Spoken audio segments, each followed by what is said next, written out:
All right, cool. We'll just take it from the top. So for everybody who doesn't know you, who are you, Dominick? I am from Long Island. My nasally accent is genuine Long Island. I'm not from Boston, although people ask me that a lot. And I am known as Long Island Mold Guy, and I'm a mold specialist here at Long Island, which, if you didn't know, is a suburb outside of New York City.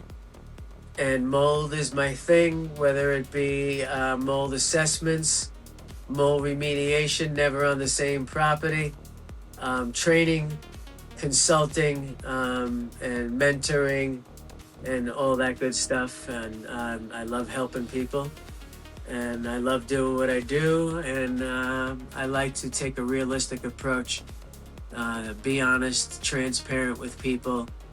And I hope that they see that and realize that I'm genuinely here to do a good job for them and give them an honest, hard day's work. Yeah.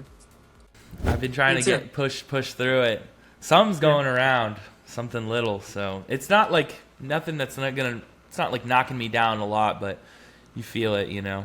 But Yeah, I've been stuffy and like a raspy, phlegmy cough won't go away. yeah. And maybe it's the the weaker, very very weak variant. Yep. I got long COVID. What about you, man? You've been you've been busy. Yeah, today was even though I was busy, I wasn't on any jobs. Just running around. I'm getting an office up and running. So back and Really? forth with that. And my wife's aunt wanted to come by and do a blessing of the place today, so I had her over. I was running around Nice. doing some estimates and stuff. So, That's productive awesome. day. That's awesome. So this office that you're getting, is this out of just like having a creative space to do, you know, to store equipment and stuff like that, or is it like because you're growing and whatnot? It's because growing. It's also a place to store equipment, but it's not a warehouse. Mm-hmm. It's all above a row of stores, so it's like one big giant living room, like 100 feet long. And Really? I've been doing kind of like the same routine for a long time, and I said, you know what? I want to mix it up. I love being creative. I love doing the content. I love helping other business owners. So I want a space where I can do that. I'm going to store my stuff in the back, but we're going to have, our office space and like some cozy seating areas, a conference room, and like within the circle of the people I know, hey, instead of going to Starbucks for your meeting, you can have it over here. And the coaches I know or other organizations, if you need a conference space, use mine. Maybe, throw the place a little donation on the way out the door. I'm going to do some Nice. training classes there as well. Nice.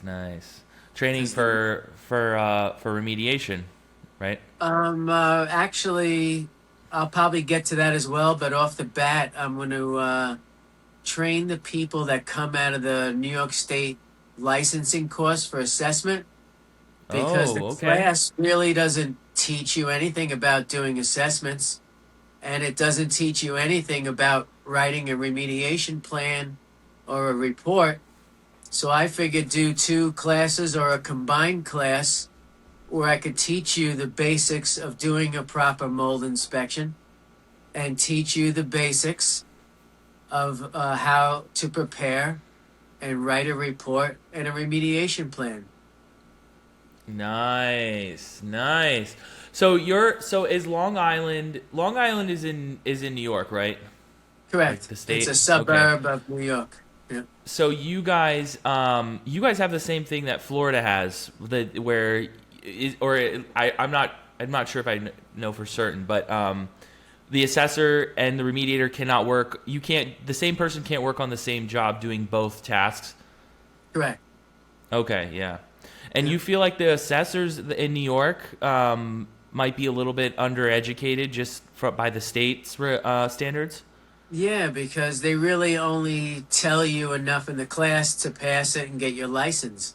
And anybody who Wow. doesn't have the field experience or never did restoration or remediation before. Maybe they're doing some home inspection, but they really don't have much of an idea. And I know when I recently took a class, I'm like, wow, these people are going to be on the streets.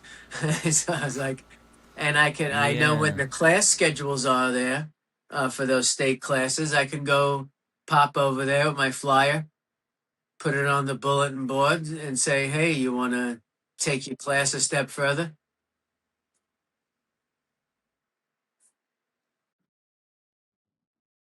So, yeah, maybe again, approach the class with something on the bulletin board over there at the school and Mm-hmm. see if anybody would like to come and learn more. Yeah, so like those assessors, well, I just want to make sure we touch back on it. Sure. But those assessors will be on the street, meaning they're going to be homeowners might be calling them to inspect for mold, and then that very same homeowner might be calling you as well, and you don't want to have a protocol that just makes no sense at all. Right. I mean, again, there's a lot of newbies, and they Yeah, don't, they're not going to do the customer justice if they don't know what they're doing. yeah, yeah, So I thought it might be a good idea to run a couple of classes. yeah. I like And that. I like that. and then I don't know if you're familiar. He's like he calls and considers himself. He lives in Florida, and he's like a water damage guru. I'll help you. You want me to help you run your water damage restoration business? I'm sure you've seen Oh, him online before. yes, yes, So I dude. was That guy even, drives me nuts. yeah, Dude, I was even thinking of he's. maybe. Go ahead. Oh, go ahead. Said I was thinking of maybe in the future doing something like that, like helping business owners, but a little more realistic because, you know, doing all types of restoration, sure, you can get to $1 million and far, far beyond. But in my business model, I'm running a smaller company. I don't feel I need, as much as I would love to, I don't feel I need to make and try to strive for the millions and millions of dollars because I Right. know I can earn a good living doing what I'm doing. And I would love to bring that business model to other people like me that may want to start their own business and may need help from a guy like me. Yeah, I like that a lot. That guy drives me nuts because he was all over Tennessee. It was like I was so successful in Tennessee. And what does he do? He moves to Florida. And he doesn't just move anywhere in Florida. He moves quite literally like an hour away from where I service. And he actually lives in the town that I grew up in, or the city. But so it's kind of funny. Yeah, man. The do you feel like a lot of the content that is put out by, guys like him, even the software companies that put out a lot of content, do you feel like a lot of that content is accurate to new owners? What he's saying is definitely not a lie, but Mm-hmm. the cards or the dice roll different for everyone, and every owner is different. Does this Yeah. owner have the same motivation and drive that guy has? So while he does, and they all give valid information, it may not necessarily always be realistic to the particular individual. And that's what I mentioned. If I was going to do something like that, I'd probably have a really more down to earth and realistic approach because I don't really like bullshitting anybody. Right. So I'm going to give it to you straight. Hey, you could make a great living running a smaller company. You could be successful financially without necessarily climbing to that level because getting into the million and beyond level in the restoration industry takes quite a bit of going on and help from the right team. And, there's a lot involved to it the bigger it gets. But if we Mm-hmm. have this type of business model, which is, a little bit, you have to work hard, but it's a little bit more laid back. It's not 24/7. And I feel, I've done well for myself. I have a home, I Mm-hmm. have an office now, and we have the usual things we've earned. in life, homes, cars, and all that stuff, and we're happy people. And I Yeah, would love to bring that to anybody that's similar to me and that would want help. that's awesome. So when you started, oh, what? I don't know. Can you still hear me? Yeah, I can hear you. Oh, the screen just went black.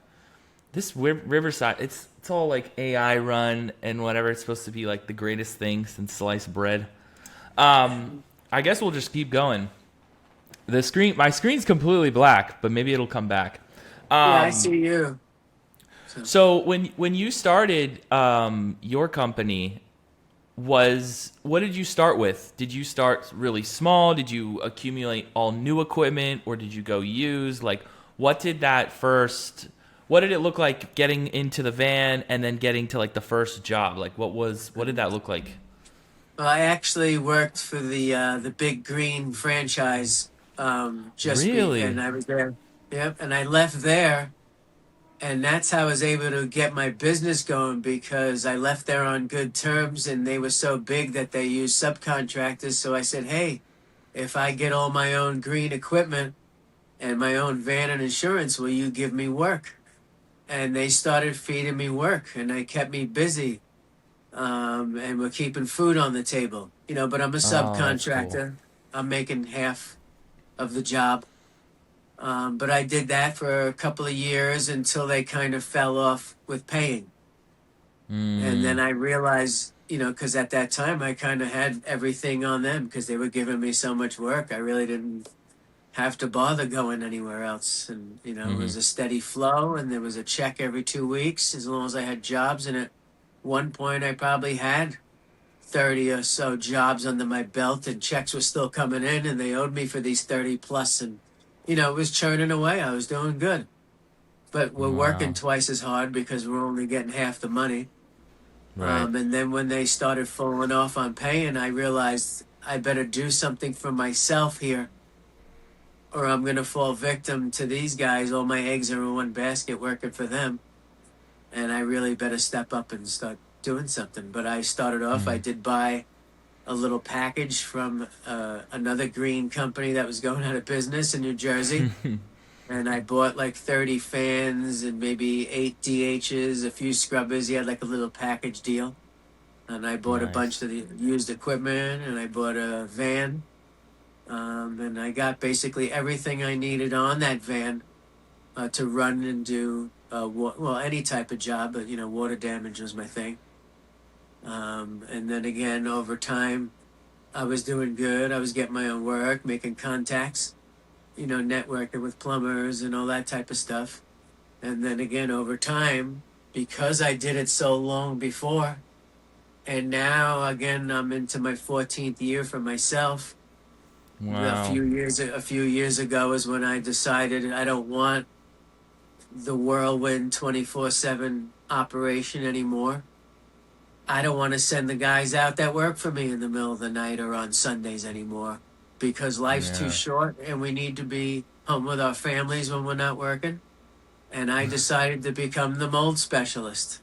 Now I'm not working around the clock. I'm scheduling jobs during normal working hours and we live a little bit more peaceful and paced lifestyle. Nice. I really like that. I think a lot about that because we talked about this in the DMs a while back, and I was like, because like even last night, like we had something scheduled, and then my friend calls me, and he gives me a lot of work, and he was like, hey man, like I really need a favor, like the painters broke a pipe, and it's all over the house, and I was like, I got something planned, but yeah, I'll be there, you know. Mm. So I feel that. It actually, when I was driving there, I was like, oh man, we were talking about that in the DMs, and I was like, I get it, you know. I like mold jobs too because you can pace yourself a little bit. You Mm-hmm. know, there's not it's not a rush, and the homeowner too isn't. Well, most instances, the homeowner's not too frantic either. You know, like when you Right, roll up we've to a gotten to job and that there's point now where it's accepted. You yeah, understand what we're gonna do, and those are the type of clients I like to work for. They want me there. Exactly. Yeah. and they want my help. Not to say I wouldn't take a good water damage right now, you know what I'm saying? But Right. Right. you Right. know, that's what the mold is what I prefer to do. Yeah. Now with the mold, do you probably don't run it through, like, you're probably not doing a ton of insurance then, right? Correct. I'd say all of my clients are direct pay. Yeah. Same with Maybe mold. Yeah. maybe some of them have gotten some insurance proceeds. I mean, I certainly wouldn't turn away the insurance work. But in my ethical standpoint, I don't really like the carrier. They don't do right by their clients most of the time. Hmm. A lot of times they'll even short the client and just not treat them properly when it's the client's money. And as much as I love money, I would prefer not to work with folks like that. I Yeah. understand. I understand the lucrative aspect of insurance claim work. I know how lucrative it could be. But again, people look at me like I'm crazy. Maybe I don't want their money. Maybe that's not the most important thing to me in the world. And Yeah. I feel more compensated working right for the people, working directly with them and letting them know who I am, what I'm about, and they don't mind paying out the money required to do the job correctly. Yeah, I like that a lot. Yeah, I don't really do a ton of insurance work myself. And from what I've heard locally too, like a couple of the other independent outfits, they're kind of the same way. A lot of it is self pay, and they're not big franchises with a ton of overhead and royalties, and so their margins are much better, and they can offer a much more competitive rate Right. when Yeah. it Yeah. comes That's to basically what I'm talking solving a about. problem. Yeah. Hmm. I Yeah. like that. That's kind of, I feel like that's where the industry's moving more and more, is becoming just more independent. I was looking just like back through like some of the statistics and stuff like that the Clean Facts magazine puts out, Hmm. and just going through like old articles with a friend of mine, and so much of the industry, like 10 years ago, was dominated by just like big franchises. There was not really like too many independent people at that time. And whereas you fast forward to like today, I feel like there's so many independent guys, where it almost is like hurting in a way, because now Yeah. anybody and It's their so many of mother's them. starting a restoration company Yep. and running around and claiming they do all these, they do mold, they do bio, you know what I mean? And whether or not they are doing it right is questionable for some of these Right. individuals. And So, that's my thing too. You can go to the general practitioner for your issue, or you can go to the specialist. yeah, So that's something I'll throw yeah, out because mostly everybody does everything in restoration. yeah. Maybe they're leaving your job shorthanded because they're on a big fire. The good guys are over on the fire, and you're Mm, off. Uh, yeah, yeah, yeah. Yeah, it's fire's a all big more one. for a lifestyle thing, in my opinion. Yeah.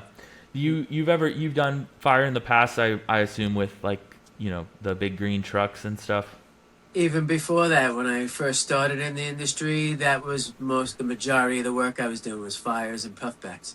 Really? I've Yeah. never messed with fire too much.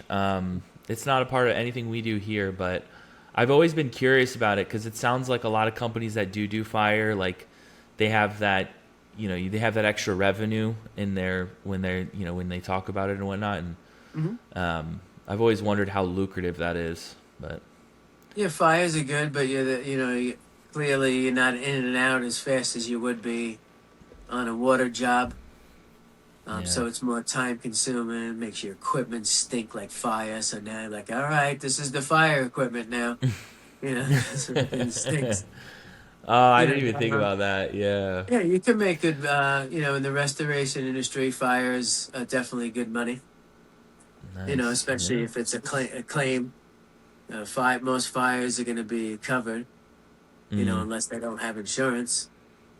So yeah. you're going to get that and get paid well for that. And it's just a tedious cleanup. If it's just a smoke damage, you're in the cabinets cleaning dishes, cleaning glasses, cleaning the lodge rows and the statues and Mm. the tchotchkes, and they're all black, and you could be the chandeliers, crystal chandeliers, taking these things apart. If you're in a high end home, it's Mm-hmm. like cleaning a chandelier the size of a small car. You're See, taking all the crystals off of it and stuff. You're there for days just cleaning the chandelier. You small car. That's pretty funny. know? So that's funny though that you bring that up because it's kind of like the direction I want to go in with this.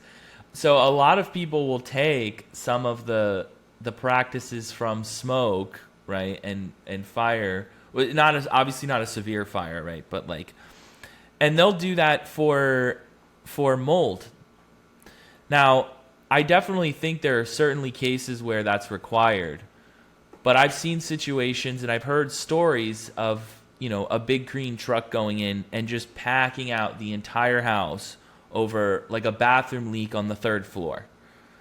What do you think about something like that? Well, if you see something that's done in excess and may not be necessary, I would say, oh, it must be an insurance claim. Mm-hmm. And, assuming, of course. And then when you say the green, you look at their job sites and any videos, pictures, everything seems to be in excess. It'll be like a closet with 12 fans in it, Yeah. just like overpowered with equipment. So I always think right away it may be an insurance claim, and then just, trying to milk it for whatever they can. Yeah, yeah. Do you do? Have you ever done any pack outs for mold remediation, like whole entire houses? We have, yes. Oh wow. Okay. But sometimes depending on the severity, now you're going through an inventory almost of Yeah. what's got to leave and what could be saved and cleaned. Mm-hmm. And then Mm-hmm. a lot of times we'll have a on-site storage, and we can Okay. put all Okay. Yeah. clean all the items and put them right there in the storage in the driveway. Nice. But Nice. if it's Yeah. bigger, then of course it's got to be taken out and brought to a facility for storage. Yeah, like a pack out company or something like that. Yeah, Yeah. I would call if it's a bigger thing, I'd probably get a company like that I know involved. That's what they do every day, make my life Yeah. easier. Yeah. I remember because I actually worked for the green trucks for a bit, a very brief time though. Um, and they had some pack outs going on that were like related to mold, and it was a disaster. I mean, like nobody. I just remember going there and I was just like, "Hey, like, what are we doing with these box?" Because they were like big wooden boxes, and they were like, "Oh, if you want to like clean them, you can make that. That could be your project. That could be your thing. You could just If you organize want. this." It was a job from like 6 months ago. I was like, "Well, is it done?" They're like, "Yeah, we just have to bring their stuff back." I was like, dude, how is that person not banging down the door for their stuff? Yeah, 6 months ago. So it's kind of funny, but what do you think about so this is probably go a little bit off topic now, but what do you think about the mold dogs? This is a hot topic in restoration It is. now. I did a little video a while back. Depending on who the handler is, for instance, I know of one company. I've never met them. They have referred me for work, and my client said that the handler actually came in without the dog and did a full inspection of the home. Then they brought the dog in, and then they decided on what testing they wanted to do. So I like that approach. But at the same time, when I watch the videos online, I have a real hard time buying it.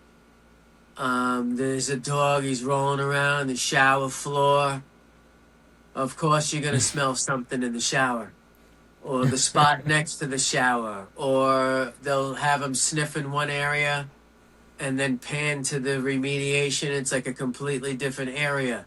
You never, not that I want the dog in that environment, but you never see the dog and the mold together. Yeah. There's always a treat involved. Really? Dogs love treats. Dogs love treats. So you're constantly giving this thing a treat. It's a tool. I would want a human to back up what the dog is saying. A good human who's maybe a little invasive. Maybe Mm-hmm. take a small thing apart here and there and try to look in or under or behind with a borescope or something to try to confirm what this dog is saying before we start tearing this place apart. Yeah. Um, I always joke around. Back in the 70s, there was a serial killer. His name was David Berkowitz, son of Sam, and he was Okay. instructed by a dog to kill people. Oh So he my said, goodness. so anytime I see people saying, oh, the dog told me this, I was like, dogs don't talk. I was like, the last person I heard that listened to a dog killed people over what the dog said. So the dog, again, it's a tool, but I feel it's a limited tool. It's not climbing up the stairs and walking the attic. It's usually not going down and crawling around in a crawl space. And just like any tool in the inspector's toolbox, it has its limitations, just like us as people have Mm-hmm. limitations too. I'm not perfect, and even maybe the mold inspectors we see, like, man, this guy's good. And there's only so much. You might miss a spot looking through a huge attic. You might not lift every piece of insulation up. Mm. So nothing is perfect. So that's what I'll say about the dog. I got nothing against the dog. Well, again, I'm a plant-based human. So Yeah. I definitely don't like seeing animals in harm's way. So that would be another thing. Well, don't you know their smell receptors are so much more stronger than humans? Yes. And then then there's the analogy. Well, we put the dog out there so the human doesn't have to get hurt first. Send him out into the minefield. Have him Right? sniff, have him sniff the drugs. Right. So we train the dog to keep the human safe too. Yeah. Yeah, I mean, I think dogs are great tools in society. Mm-hmm. But we have Yeah, they just help. become like we have just the dog is has moved from being a tool to like being part of the family. Yeah. So I look at dogs so much differently. Yeah. If you're a dog owner, the dog or any pet it is part of the family. Now it's your best friend, it's your buddy, unconditional love. And Yeah. why do we want to send them out sniffing mold? Is it a gimmick? Is it not a gimmick? Who likes it? Who's falling for it? Right, So right, right, right. there's so many different opinions, and again, another tool in the toolbox. And there's going to be clients out there that would want that tool. Yeah. Yeah. I like what you said, different opinions, lots of different opinions. Where do we see all these opinions at? Facebook. There's a lot of Facebook opinions on is Facebook. Yeah. growing in such popularity for remediation. When I first was like trying to find work for Dry Out Daddy, I mean I still use Facebook as a lead source sometimes. Just commenting on people's posts and whatnot. But you start getting recommended other groups, and you join those groups, and those are people from all over the U.S. and whatnot. And I liked that one video you put out a few weeks back talking about these Facebook groups, because I've been like, just reading some of the stuff, and I'm like, dude, this is just crazy. Like, how is nobody saying anything yet? And when I saw your video about kind of just saying like, hey, watch out, guys, because there is a ton of opinions, a ton of different advice, and it's like it kind of makes us as remediators look like we don't have our story straight in some of these posts, and it's really frustrating to see. So I liked how you brought that up in that video. So if you have any thoughts on that, because I've even that was a gone great point. undercover, and because I saw my client, like after I spoke to the client and sat down with them and spent time and schooled them on everything and how to do it, on the cusp of getting the job, I see the client in one of these Facebook groups. So I go in No anonymously, way. Happy Hippo 220 And I say, start giving advice to Wow. my client, like, get out of these groups, talk to a professional, and just trying to offer advice without letting them know it was me. And Mm. there is some good advice out there, but there's just so much mixed advice that once the wrong person starts absorbing lots and lots of these different opinions, unfortunately, they become extremely overwhelmed. And then that follows with a great deal of stress. And then I feel that great deal of stress is now putting them in an unhealthy condition, and sometimes even more unhealthy than the mold itself. Yeah. Well, and then it also creates just like no decisions made, you know? And it's just, and then they're just sitting in there longer. The situation's Right. getting worse and worse. And, I've gotten some calls where people are just like, they've had the runaround with a remediation company for whatever reason. The remediation company and them didn't work out. And it's been like a year and they haven't moved back into their place. There's mold everywhere now, and insurance is long out of the question, like forget about it.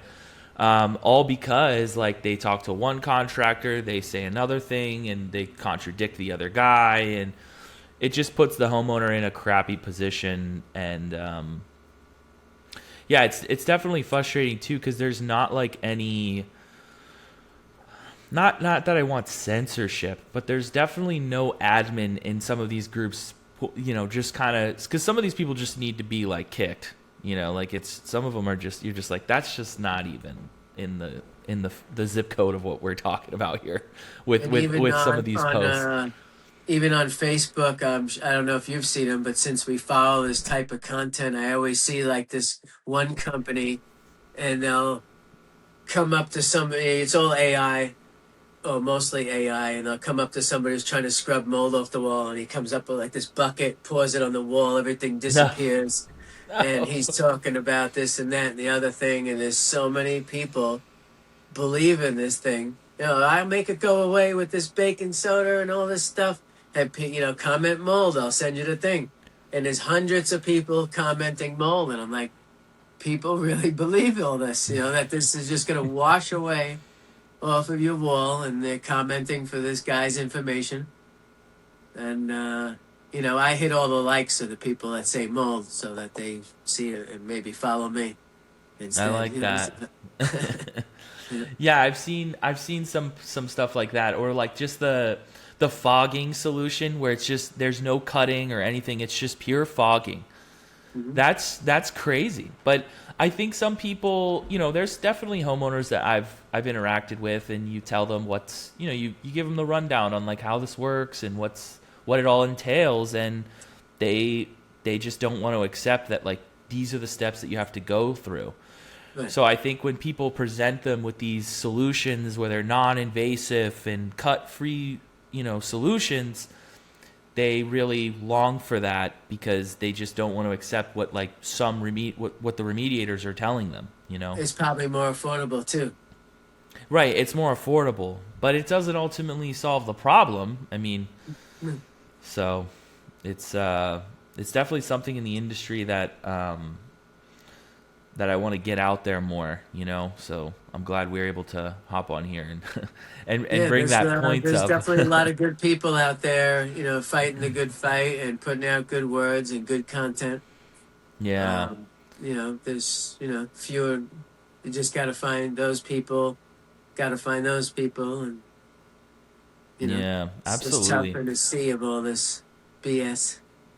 Ooh, yeah. What are your thoughts on some of the assessors getting into like so I've had a couple of encounters where like certain assessors they're very very involved in like the remediation process, which is fine, right? But there's kind of a certain point where it's like, okay, like just because I don't actually have like an assessor, I don't have both license in Florida. You can have both license, you just can't do it on the same job. But But I I've have both. intentionally made it a point to just be like, I am the remediator. Like that's my thing. I don't even want to do any of the assessing and whatever. You know what I mean? But I've had my fair share of assessors that have like come on the job and like they have just really dictated like a lot about what I was doing. And at a certain point, it's like, okay, like I'm the remediator, you're the assessor. They are split for a reason, you know, and that reason is valid both ways. That's a two-way street. You know what I mean? I feel like it is. But I feel like too, some of these assessors too, they're getting into like, you know, some of them I've seen some posts and they're almost talking like they're doctors even. Mm-hmm. And I worry that sometimes some of these assessors are you know overstepping in terms of like their expertise, you know, like when your job is to go in and inspect a building, but then you're talking to the homeowners about, you know, extensive health issues and whatnot. Sometimes that does worry me a little bit. What do you think? What do you think about that? I always feel that if you're not a medical professional, then you shouldn't be bringing up and trying to help homeowners with their medical conditions. Yeah. You know, you're not a medical doctor. If you are, then sure, Right. give the Right. Well, medical exactly. advice Yeah. because you know what you're talking about. But if you're a mold assessor or a mold remediation contractor, that's what you are.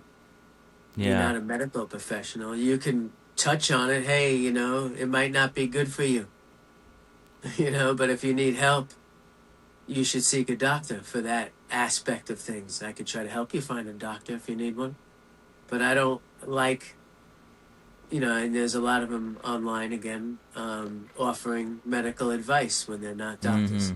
Not that Yeah. doctors are even good giving good medical advice either. Right. but Right.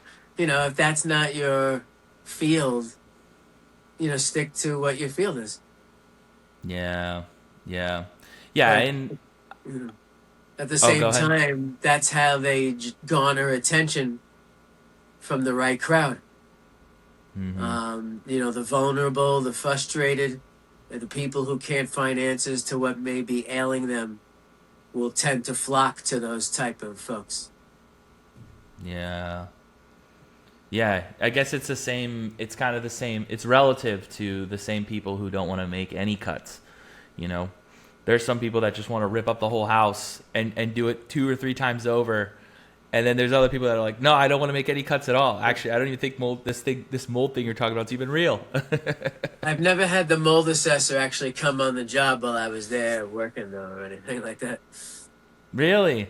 It was a one-time situation, but I don't know, it just kind of rubbed me the wrong way and I was like, man, like, you know, And you did your job already. Now let me do mine, and then you'll be back. exactly, and you can grade it when you come back, like if it's not up to your standards. So yeah, that one kind of rubbed me the wrong way, and I was kind of, this was a while ago, but I you know, I see, you know, on social media you get recommended people, and like, you know, some people are just like, I'm like, what are your qualifications, man? Like I mean, some of the stuff you're saying might be true, but it's like, I mean, I you know, I don't know. I don't see the doctor in front of your name here, you know? So again, something that I was just curious on your thoughts and wanted to see if you were kind of seeing it as well, you know? Because I think the remediators are very quiet, you know? We kind of like stand. I mean, I know a lot of remediators that just stay in their lane. They don't, you know, if somebody pisses them off, they kind of just go, oh, I just won't work with them anymore. You know what I mean? And not to call anybody out specifically, but it's more just like to address some of the situations that maybe I've encountered or that you see on social media, you know, because like our customers are there. Right. I know when I get a job, I always call the assessor before I start the job, if I land it, or even when I'm writing the estimate. Hey, I'm putting this together for the client. You have this on there. You have that on there. Da da da da da. Or if I got the job, you know, I'll call and introduce myself. Can I call you during the job if I see something come up or something this or something that? Fill them in on the variables at the end of the job. Oh, there's access opening to this attic over there. I closed that off with plastic. I did this and that and the other thing. You got to be aware of this if you're testing because they didn't want to address that. And I try to keep them in the loop. So by the time they get there for the clearance, they kind of already have an idea of what went on and what's going on and what could compromise an air sample if they didn't want to do certain things. So they have a layout of the job already, Yeah. not only from what they put together, but from what I'm feeding them as well. And then we should have a good outcome. If he or she assessor is in the right frame of mind and wants to help the client and work together to do so, then we can do so in that way. You don't necessarily need to come onto the job. And then sometimes it'll even go, I'll see on another aspect, they'll have, instead of professional recommendations, they'll have like opinions, like, hey, this shouldn't be like that. This is the way it is. But just because you feel that this shouldn't be installed and now you feel like this whole entire framing system and joists and all this stuff needs to come out, that's just what you feel or how something should be built. You shouldn't fail the job because the basement was built this way and you don't like it. Right. If everything else is fine, you don't like that the framing is too close to the wall, well, they're not going to go around the whole basement. You don't like that the sill plate's touching the floor and nobody ever put a sill gasket? Are we going to go around to every house in the state and take out every sill plate? So there's certain opinions that come in after the plan. The job's going to fail because you didn't take out all the framing in the basement. I don't like the way it's installed. It might get moldy again. I'm like, but they can't afford to take all that out, Well, right. I feel like sometimes like the customer's wallet is not factored in some of these things. Like it's like, I mean, there's by some of these people's standards, they want to like burn the whole house down. Like it's just like nothing will be good enough, I like a more realistic approach. Yeah, same. I mean, you have to have a realistic approach, otherwise you start to drive the homeowner kind of nuts, and I've seen it in the Facebook groups. Like these homeowners are running around thinking like nothing will ever be good enough for them because that's what some of these people have told them. When in reality, if something was properly remediated, you will have a healthy home, and if you upkeep on it, I will say that like I've gone into homes, especially like more so like the wealthier zip codes and areas, like they have, anytime I've gone in a home where there's a water issue or something, the damage is a lot less severe when they have like a routine cleaning lady coming and the house is just in perfect upkeep. But when you go into some of these other homes where there is no routine cleaning lady and people are just busy or the house is just completely vacant, I've noticed that the damage in those homes is a little bit more severe. There's definitely more dust. You tend to find a lot more spores and whatnot that are like visible on some of the walls that go beyond just like the immediate leak. So I do agree with a lot of them there that like cleaning your home regularly and stuff can help even mitigate some damage. If you're cleaning on a regular basis, now you're seeing everything more often. You're looking behind it. You're looking under that. Because I'm here every other day moving this stupid thing out. Yeah. Every other week I'm pulling the washer out. When you have, especially in a higher end home and they can afford to have somebody sometimes living in, and they get to know the house, so immediately they'll point something out if they see it, Yeah, that's a good point too, because you're moving things around and that makes total sense. Yeah, just like when we're cleaning mold, when we got our face in the ceiling, we'll tend to find more stuff because we're thoroughly going through each and every ceiling bay or whatever it is to clean. So look at that, I just found a leak and the pipe's dripping over here, and it wasn't even a factor when the job started, but you tend to find things. Yeah.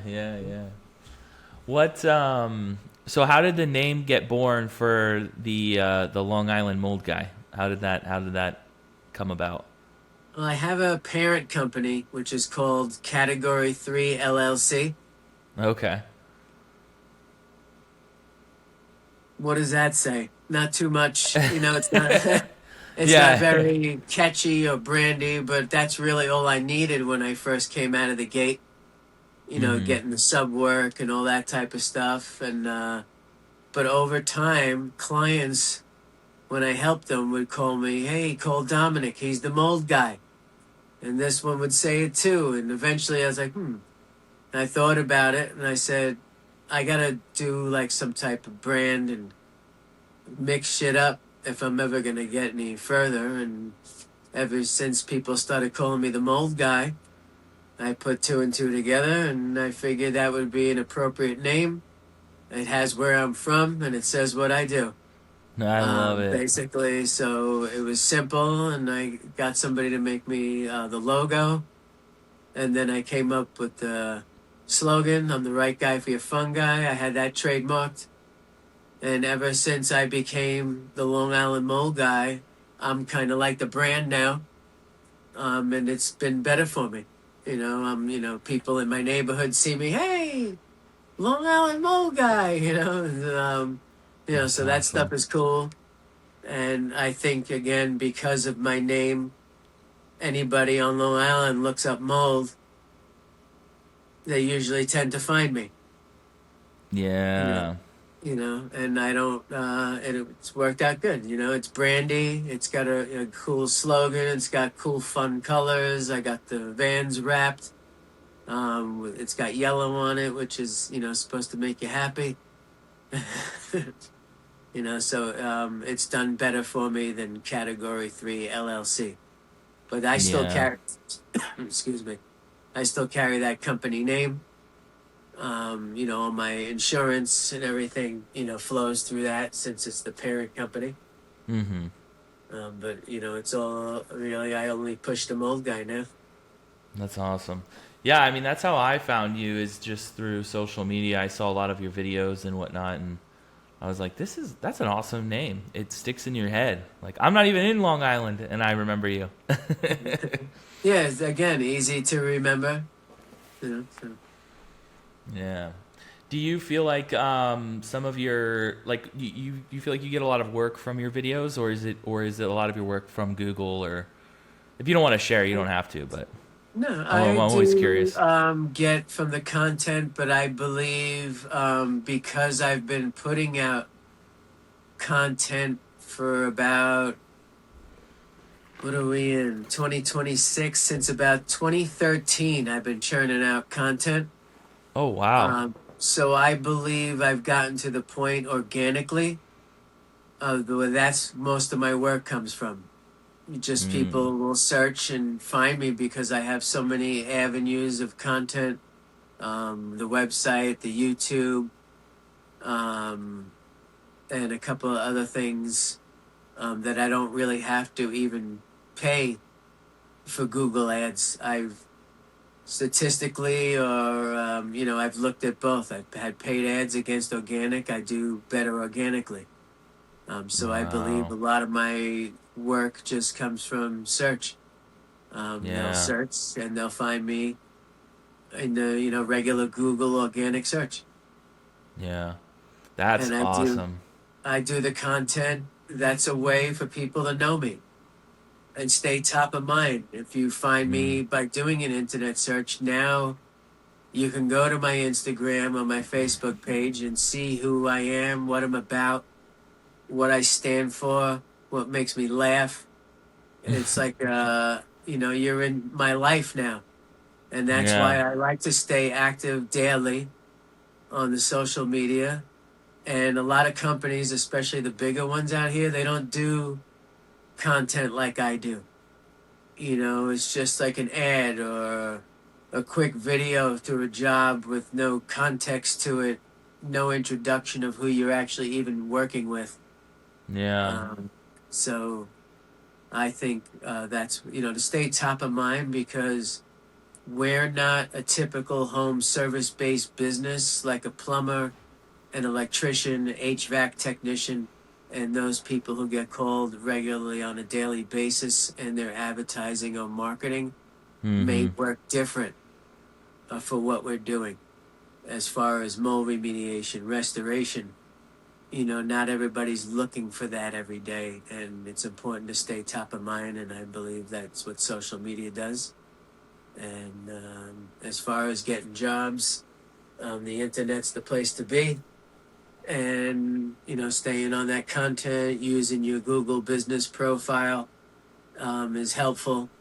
And again, I have, the typical contacts, plumbers, real estate agents, home inspectors, people that know me will refer work to me as well. And even people I don't know, like the Mold Dog Company, they must just know my content, and they've referred me to clients. I've actually gotten a couple of good jobs from one of the Mold Dog companies. Oh, shout out to them. That's awesome, man. Yeah, and I never even met them or even talked to them. I hit them up after I was told I was referred by them and say thank you, Right. Yeah, I feel like it's the same way. The thing with content creation though is like it's a lot of discipline, it's a lot of work, extra work, and even like extra money too, like just different cameras. Like I'm looking at getting a few different cameras that are just, just to spice it up in terms of like visual, Yeah, I like the Osmo Pocket. Yeah, that's what I'm using right now. Yeah. That's what I have. Yeah, Because it allows you to use it as a webcam as well. Right. Yeah, I haven't tried using it yet. I need to use it more. I recently got one, but I haven't used it enough. I have a GoPro, so I figure I'd start using the Osmo instead of the GoPro. Yeah. You know what I'm also looking? I'm looking at doing the Meta glasses. Yeah. I wish I wore prescription glasses. Yeah. Can you get them without prescription? I think you can get them without prescription, right? Yeah, but I don't want to wear clear glasses if I don't have a prescription. Yeah, that's true. true. Sunglasses are cool, but you're not going to wear them in the house, Yeah, they need to do like safety goggles. Yeah, safety goggles would be good. But yeah, I guess we could wear the clear lenses if we have to. Yeah. Then I'm looking at the three. I think it's the DJI. It's the 360 one. So it hides the pole because it's just the way it does it. That's cool. So I I'm always looking see at the that people too. doing the videos, but you see their hand out, but nothing's there. Yeah. Well, cool, man. I don't want to take up too much of your time, but this was awesome, man. I'm glad we finally were able to connect. Yeah, I know. And I got to send you the shirt too. I'm sorry, I'm on delay on the shirt sending. Yeah, you got to send me a shirt. I love that. Yeah, like I said, you inspired the idea because I had taken the picture in the Long Island rest stop in front of the I Love New York sign. I put the mold spore there, and you were like, that would make a great shirt.